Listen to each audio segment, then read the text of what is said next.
Mimochodom, to je pre teba. Čo bude zajtra? Naozaj, aký bude zajtrajšok? To tu budeš stáť celý život? Takto sa nikam nedostanem. Je taký uponáhľaný život vôbec život?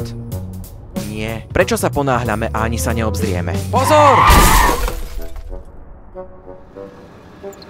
To si takto plánuješ? A ani nevieš, čo s tebou bude? Viem, že sa tiež bojíš o svoju budúcnosť, ale mám dobrú správu.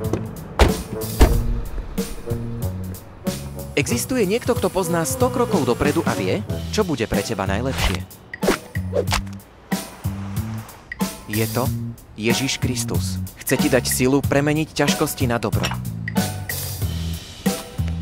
Veď on ťa miluje a nechce, aby si sa bál budúcnosti. Rozumie všetkému, čím si prechádzaš a je pripravený ti pomôcť. Obráť sa k nemu.